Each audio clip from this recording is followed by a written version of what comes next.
अल्लाह करीम का एहसान अजीम है कि हम जैसे गुनाहगारों को फिर से माह शबानुल मुअज़्ज़म और उसके साथ साथ रमज़ानुल मुबारक के लम्हात नसीब करने जा रहे हैं। हालांकि कुरान पाक में अल्लाह करीम का इरशाद है, वमा खलक़तुल जिन्ना वल इंसा इल्ला लियअबुदून, हमने नहीं पैदा किया इंसान को और जिन्नों को मगर लियअबुदून, ताकि वो इबादत करें।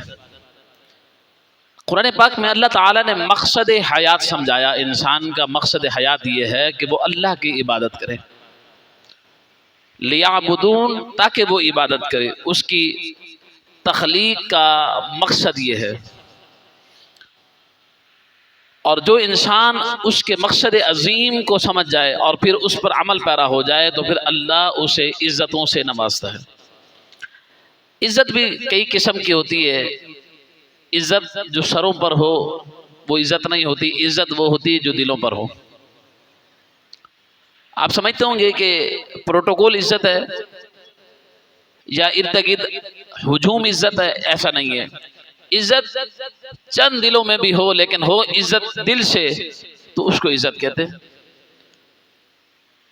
और फिर इज़्ज़त बगैर किसी मकसद के अल्लाह की रज़ा की वजह से हो, अल्लाह की रज़ा की वजह से मोहब्बत हो, तो फिर उसका मज़ा ही कुछ और है। इमाम बुखारी अलैहि रहमा ने बुखारी की इब्तिदा में एक हदीस है कि अल हुब्बु फिल्लाहि वल बुग़्दु फिल्लाह, कि किसी से दोस्ती करो तो अल्लाह के लिए करो और किसी से दुश्मनी करो तो अल्लाह के लिए करो। अपने बुग़्ज़ व इनाद की बिना पर नहीं, बल्कि मकसद दोस्ती का क्या हो कि अगर मैं इससे दोस्ती करूं तो इससे इसके दीन को और मेरे दीन को कितना फ़ायदा पहुंचेगा, मैं अल्लाह के कितना करीब हो जाऊंगा। और दूसरी बात यह है कि इबादत हर लम्हे, हर लहजे, हर आन, हर साथ, हर घड़ी में लाजिम व मलजूम है। कोई भी लम्हा अल्लाह की इबादत के बगैर जो गुजर जाए वो लम्हा बेकार हो जाता है। हज़रत दाऊद अलैहिस्सलाम के बारे में मैं पढ़ रहा था कि वो अल्लाह की बारगाह में इतनी इबादत और इस्तिग़फ़ार किया करते थे कि जब सजदे में सर रखते तो इतना रोते कि आपके आंखों से निकलने वाले आंसुओं की बिना पर वहां जहां सजदा करते वहां घास उग जाया करता था। यानी इतनी इबादत। फरमाते हैं कि कई मर्तबा ऐसा हुआ कि जब आपके सामने खाना रखा जाता तो आप अल्लाह की नेमत को देखते तो रोने लग जाते। और आपने एक मर्तबा अल्लाह की बारगाह में अर्ज की थी, या अल्लाह मेरे जो आमाल हैं, मेरी जो खताएं हैं वो मेरे हथेली पर मुझे दिखा दे। तो जब अपनी हथेली पर गौर करते तो उनके आमाल उनको नजर आते। जब अपने आमाल देखते और अल्लाह की नेमतें देखते तो अल्लाह की बारगाह में फिर तौबा तौबा इस्तिग़फ़ार करने लग जाते थे कि हम अल्लाह की बेहद नेमतें हैं हम पर। ये जरूरी नहीं है, लेकिन उसकी तक़सीम का अंदाज जरा मुनफरिद है। वो किसी को कोई नेमत देता है, किसी को कोई नेमत देता है, उसकी तक़सीम का अंदाज जरा मुनफरिद है। कैसे? वो अपने बंदों की आज़माइश व इम्तिहान व इब्तला में रख कर उनको देखता है कि इस बंदे को मैंने ये नेमत दी तो इसके तौर पर इसका इजहार कैसा आया, ये नेमत वापस ली है तो इसका इजहार इसका कैसा आया। वो अपने बंदों को कुरान पाक में अल्लाह करीम इरशाद फरमाता है, वला नब्लुवन्नकुम बिशैइन मिनल खौफि वल जुइ व नक़्सिम मिनल अम्वालि वल अनफुसि वस समरात, अलबत्ता हम तुम्हें आजमाते हैं बिशैइन मिनल खौफ, किसी चीज के खौफ से, वल जुइ, कभी भूखा रखकर, व नक़्सिम मिनल अम्वाल, कभी माल में खसारा हो जाए, व समरात, कभी फलों से दूर। फरमाया कि जो इन मामलात पे सब्र का पैकर बन जाता है, वह बश्शिर साबिरीन, खुशखबरी ऐसे सब्र करने वालों के लिए। और अल्लाह के जो महबूब बंदे होते हैं उनके बारे में अल्लाह यहाँ उनकी निशानियां बयान करते हुए फरमा रहा है कि अल्लज़ीना इज़ा असाबतहुम मुसीबा, कि जब उन्हें कोई मुसीबत पहुंचती है तो क्या जमानों पर आता है, वो है नहीं करते, वो वेला नहीं करते, बल्कि कहते क़ालू इन्ना लिल्लाहि व इन्ना इलैहि राजिऊन। फिर अल्लाह इनको क्या इनाम देता है, मजीद इरशाद फरमाया कि उलाइका अलैहिम सलवातुम मिर रब्बिहिम व रहमा, कि यही तो लोग हैं कि इन पर उनके रब की तरफ से रहमतें हैं। व उलाइका हुमुल मुहतदून, और यही लोग तो हिदायत पाने वाले हैं, हिदायत याफ्ता हैं ये लोग। तो इसलिए कुछ ना भी हो, ये जो सब्र अल्लाह की तरफ से अता हो रहा है ये भी उसकी नेमत है। ये जो बंदा शुक्र कर रहा है ये भी उसकी नेमत है। किसी के पास माल है लेकिन शुक्र नहीं है, किसी के पास यानी कि कुछ नहीं है लेकिन सब्र है, तो उसके अंदाज जरा मुख्तलिफ हैं।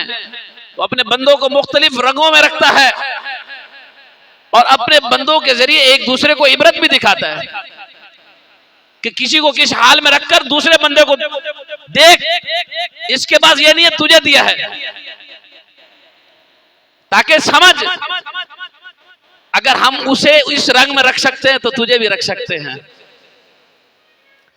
फिर गाफिल इंसान को अल्लाह बताता है कि देख अगर तुझे इस रंग में रखा है तो इसको भी हमने नवाजा, जरा देख मुआजना कर। तो उसके अंदाज मुख्तलिफ है, उसकी कुदरत के करिश्मे मुख्तलिफ है, उनका नया नया रंग है, नया नया अंदाज है, बस समझ नहीं सकते उसको। और उसकी इनायतें, उसके करम बेइंतहा है कि उनकी तादाद को गिना नहीं जा सकता, किसी तराजू पे तोला नहीं जा सकता है। तो इसलिए चाहिए कि हमें ये जो लम्हात मुयस्सर आने वाले हैं इनकी कदर करनी चाहिए।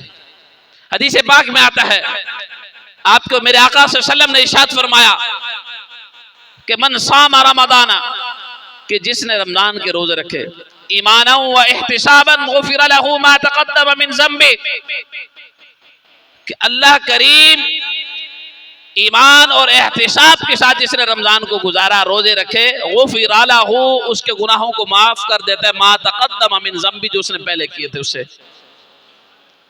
ये रसूल अकरम नूर मुजस्सम शफी मुअज़्ज़म कायनात के आका सल्लल्लाहु अलैहि वसल्लम बशारत सुना रहे हैं। और आज हम गफलत की नींद में, आज हम दुनिया की लालच में, आज हम दुनिया के हवस और हिर्स में मुब्तला हैं, दुनिया की चाहत में डूबे हुए हैं। अगर यही ताल्लुक अल्लाह करीम से हो जाए तो अल्लाह करीम की नेमतें की तरफ अगर हम तवज्जो करने लग जाएं तो यकीनन इसके समरात और मजीद बढ़ जाएंगे। जैसा कि हज़रत मूसा अलैहिस्सलाम से दो लोगों की मुलाकात हुई, एक ने कहा ऐ कलीमुल्लाह, आप अल्लाह से कलाम करते हैं, मेरी एक अर्ज अल्लाह की बारगाह में पहुंचा दें कि मुझे अल्लाह ने इतना नवाजा है, इतना नवाजा है, इतना नवाजा है, वो देना कब बस करेगा। अल्लाह ताला की बारगाह में मूसा अलैहिस्सलाम ने सवाल किया कि अल्लाह तेरा फलां बंदा ये अर्ज कर रहा था कि मुझे कब देना बंद करेगा। तो अल्लाह तबारक व तआला ने इरशाद फरमाया कि उस मेरे बंदे को ये मेरा जवाब दे दो कि जब वो हमारी राह में खर्च करना बंद कर देगा हम उसे देना बंद कर देंगे, जब वो शुक्र करना छोड़ देगा हम उसे देना बंद कर देंगे। एक और बंदे से मुलाकात हुई, उसने भी कहा मेरा भी पैगाम बारगाह रब्बुल इज्जत में पहुंचा दो। पैगाम पहुंचाया, जवाब मिला। वो बंदे से मुलाकात हुई, उसने पूछा क्या जवाब मिला। कलीमुल्लाह ने इरशाद फरमाया, अल्लाह ने ये जवाब दिया है कि तू उसका शुक्र अदा करना शुरू कर दे, वो तुझे नवाजना शुरू कर देगा। उसने कहा मुझे कुछ मिला ही नहीं है तो शुक्र कैसे करूं। तो कहते कि घास से उसने अपनी शर्मगाह को पत्तों से छुपा रखा था, हवा से वो पत्ते भी उड़ गए। ये जो नाशुक्री होती है ना, ये दीमक होती है, दीमक जंग है जो हमारे मालों को खा जाता है। बाद लोग होते हैं बहुत कुछ होने के बावजूद कहते कुछ है ही नहीं, काम ही नहीं है। हर वक्त उनकी जबान से नाशुक्री के अल्फाज होते हैं। इसलिए हर हाल में कुछ भी नहीं है तेरे पास, अल्लाह ने तुझे जिंदगी दे रखी है, इससे बड़ी क्या तुझे चाहिए। तो इसलिए अल्लाह की नेमतों की तरफ तवज्जो करनी चाहिए। फिर उन तवज्जो नेमतों की तरफ मुतवज्जे होकर उस पर ज्यादा से ज्यादा उसका शुक्र अदा करना चाहिए। रमजान के हवाले से एक शायर हैं मौलाना नदीम अहमद नदीम नौरानी, वो लिखते हैं रमजानुल मुबारक के हवाले से कि कितना ये इज्जतों वाला महीना है कि किस कदर शान से आता है मुबारक रमजान, रौनक साथ में लाता है मुबारक रमजान।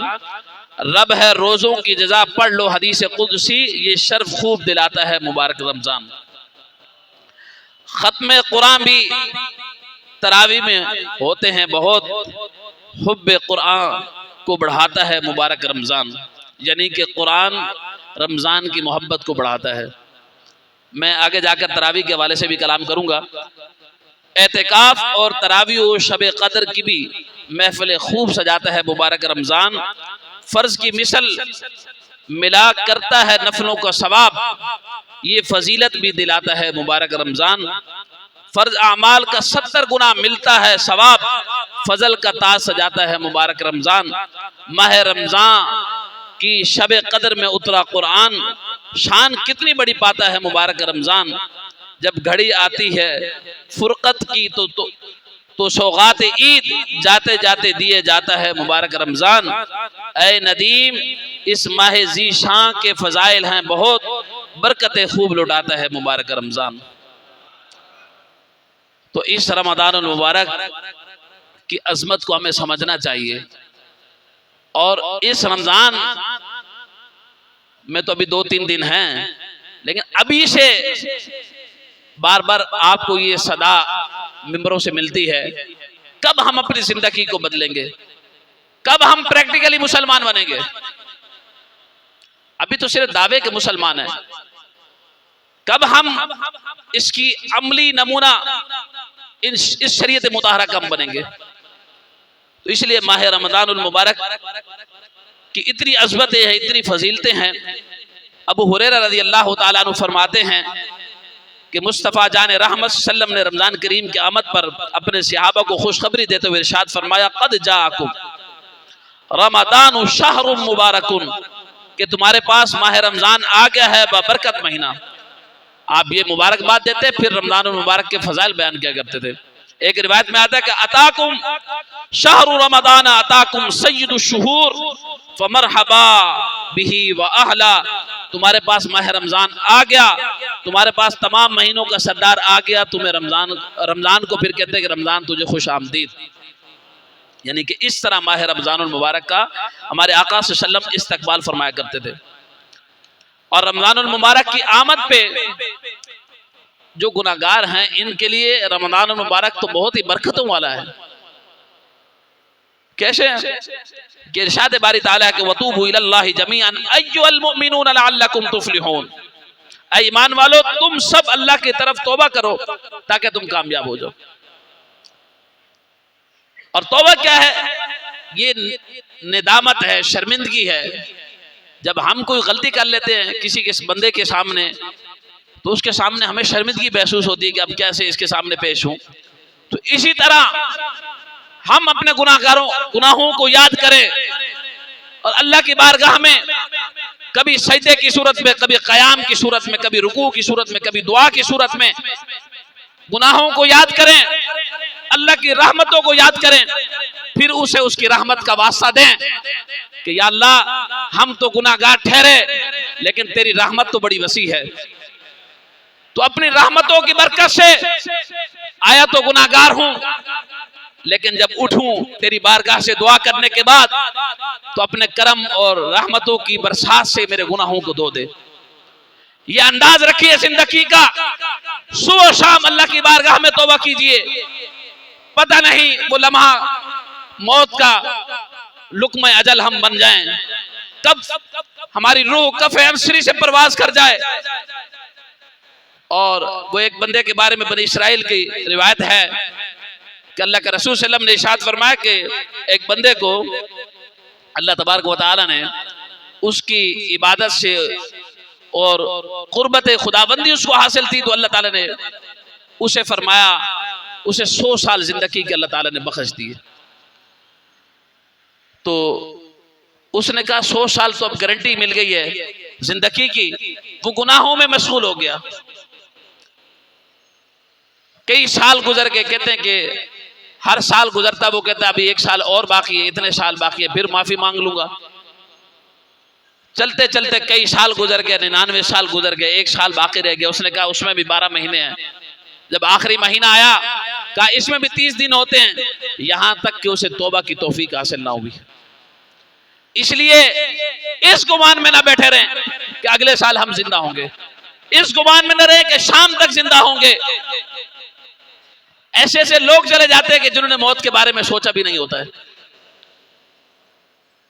इसलिए हर वक्त मौत की तैयारी, खौफ खुदा हमारे सीनों में, जहनों में गालिब होना चाहिए।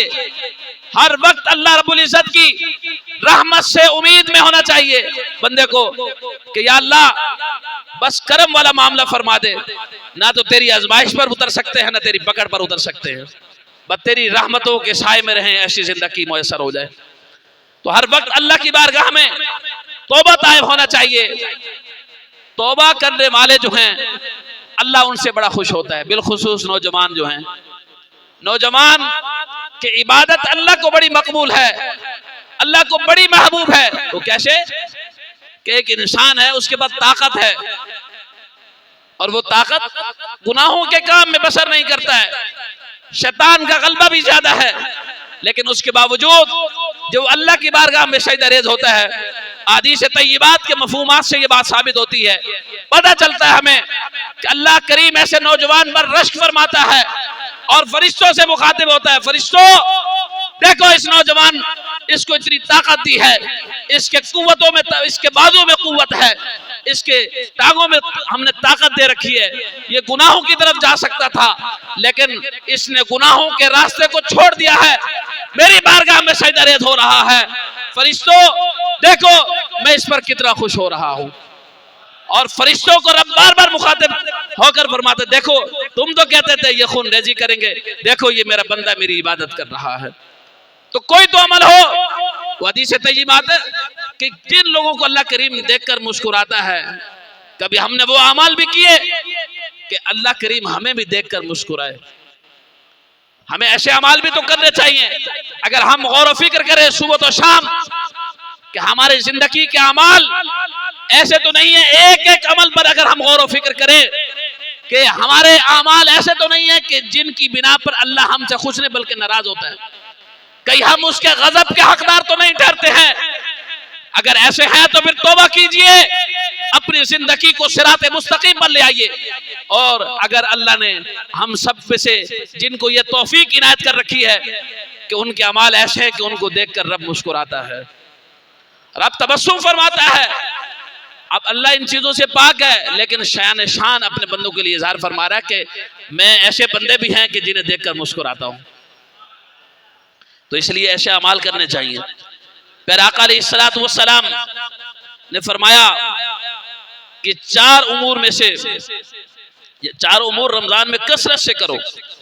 2 चीजें से तुम अल्लाह ताला को राजी कर लोगे और 2 से तुम्हें बेनियाजी नहीं हो सकती है। फरमाया कैसे?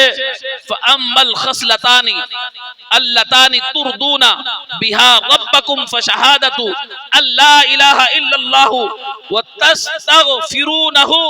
फरमाया कि जिन 2 उमूर से तुम अल्लाह ताला को राजी कर लोगे वो ये हैं कि तौहीद और रिसालत की गवाही और अल्लाह ताला से मग़फ़िरत मांगो। रमजान में कसरत से मग़फ़िरत मांगो, कसरत से इस्तिग़फ़ार पढ़ो।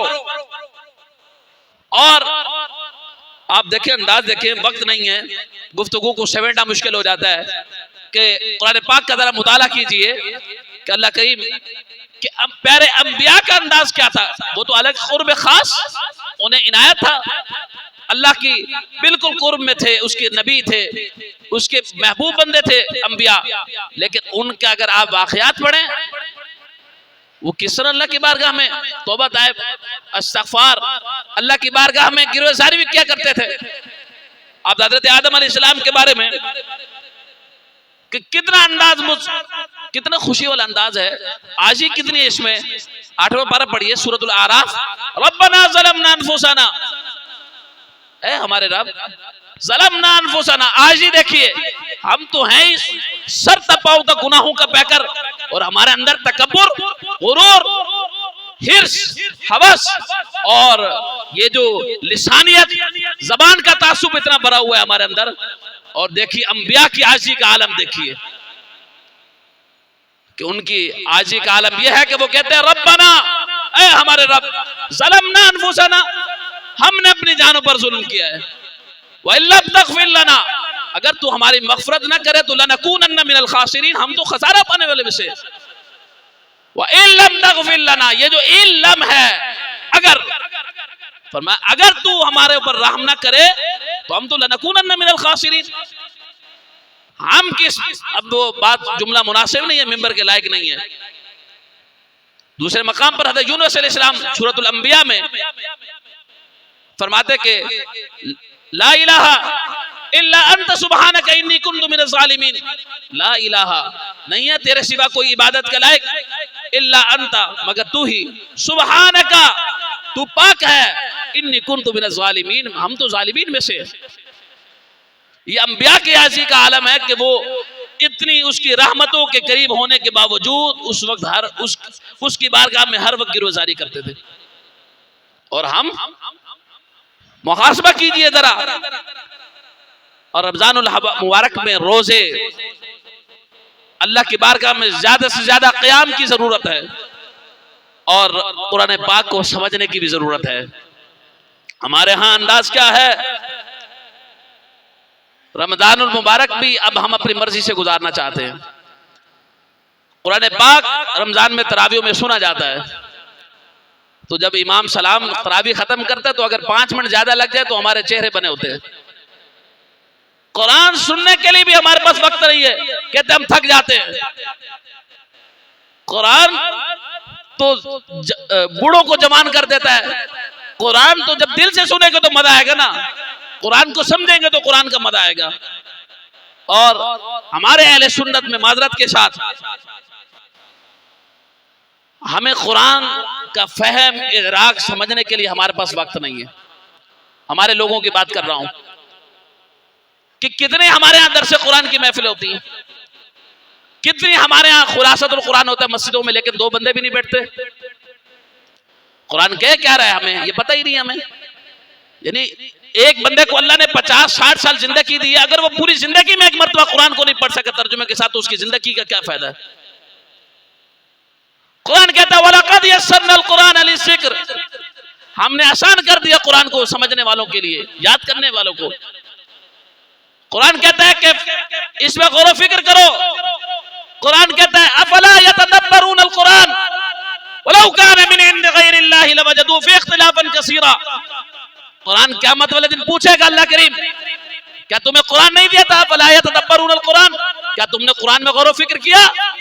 आज तुम कहते हो कि मुझे पता ही नहीं था। कुरान तो हमने किस लिए भेजा था? तुम्हारे लिए मंबा हिदायत और ज़िया का बाइस बनाकर भेजा था, रोशनी का बाइस बनाकर भेजा। इसलिए तो कुरान के बारे में फरमाया वननज़िलु मिनल कुरानि मा हुवा शिफा। एक मकाम पर फरमाया क़द जाअकुम मिनल्लाहि नूर, ताकि तुम्हारे पास तो एक रोशन किताब आई है। तो इसलिए मेरे भाइयों कुरान को समझो, और रमजान में भी कुरान को समझने के लिए टाइम नहीं है तो फिर कब टाइम निकालोगे? तरावी ज़ौक़ से पढ़े, शौक से पढ़े। ये ना हो कि 5 मिनट लग गए, 10 मिनट लग गए। क्या तुम्हारी खातिर कुरान को हम उन्हें मत छोड़ दें? क्या आप लोगों की आसानी के लिए कुरान आपकी मर्जी के मुवाफिक पढ़े, या कुरान जैसे मदीने वाले आका सल्लम के सीने पर उतरा है उन तलफ़्फ़ुज़ों से पढ़े? या अगर हम प्रेशर हुफ़ाज़ पर कम कर दे तो कुरान अच्छा हमारी मस्जिदों में पढ़ा जाने लगेगा। हमारी मसाजिद में बहुत प्रेशर है हुफ़ाज़ पर, और फिर यानी हुफ़ाज़ किराम के लिए कुरान पढ़ना इतना मुश्किल हो गया है। अब तो ये आलम हो चुका है कि मैंने कई शागिर्दों को मसाजिद में भी इंटरव्यूज के लिए भेजा, वहां के लोगों ने पूछा कि आप कितने मिनट में तरावी पढ़ाते हैं? तो जिन्होंने कहा ना कि 1 घंटा 1.25 घंटा लगता है, उनको उन्होंने दोबारा कॉल करके बुलाया ही नहीं है। ये ईमान हमारे हैं। और जिन्होंने कहा ना 40 मिनट लगाते हैं, 35 मिनट, कहा ठीक है आप आ जाए। इतनी जहालत हमारे अंदर कूट के भरी हुई है कि कुरान भी हम अपनी मर्जी से सुनना चाहते हैं। अफसोस नहीं है इस माशरे के बारे में क्या कहूं। फिर कहते हैं इमाम साहब आप बड़े सख्त अल्फाज इस्तेमाल करते हैं। भाई इमाम साहब क्या करें, हमारा माशरा के अंदर इतना बिगाड़ पैदा हो चुका है कि हम उसको कोई अगर दुरुस्त भी करना चाहे तो उसको लोग सुनना नहीं चाहते, कहते बस फजाइल सुनाते रहो, हमें खुश करते रहो, नारे लगाते रहो। भाई सारी ये तो शरीयत नहीं है ना, तो कुरान को समझिए खुदा के लिए, और जो कुरान अच्छा पढ़ने वाले कारी हैं उनकी इज्जत कीजिए। मुझे कई दोस्तों ने कहा कि हजरत हम तो पीछे एक बंदा हो या दो बंदे हो, हम तो अपनी मर्जी से कुरान पढ़ते हैं, और जिन लोगों ने उफाद ने कुरान को स्पीड में पढ़ा, फिर दूसरे साल वो तरावी थोड़ी पढ़ा सकते हैं, स्पीड में कुरान भूल जाता है। इसलिए कुरान को जैसा कुरान का हक है उसको उसके हक के मुताबिक पढ़ा जाए, और तरावी पढ़ने का आप मामूल बनाइए। रमजान का रात का कयाम बड़ी बरकतों का, रमजान की रातों में कयाम करना चाहिए। अल्लाह के तो पैगंबर ऐसे ऐसे गुजरे हैं, अल्लाह के प्यारे महबूब के असहाब ऐसे ऐसे गुजरे हैं कि जिनकी एक एक रात सिर्फ कयाम में गुजर जाया करती थी। आज हमें क्या हो गया, हम अल्लाह की इबादत से गाफिल, उसकी इबादत ही नहीं करना चाहते। नमाज जल्दी में, हर इबादत को हम जल्दी में समेटने के चक्कर में, शुरू के दिन होंगे रमजान के तो हमें ज़ौक होगा, शौक होगा, फिर आखिरी दिनों में हम शॉपिंग में लग जाएंगे। ये हमारा हाल हो चुका है, और आखिरी के दिन जिनमें कुछ लेने का वक्त आता है हम गफलत में पड़ जाते हैं। तो इसलिए ये माह रमजान मुबारक, ये तसव्वुर कर लीजिए, बल्कि यकीन कर लीजिए मुमकिन है कि हमारी जिंदगी का आखिरी रमजान हो, ये हमारी जिंदगी का मुमकिन आखिरी रमजान हो।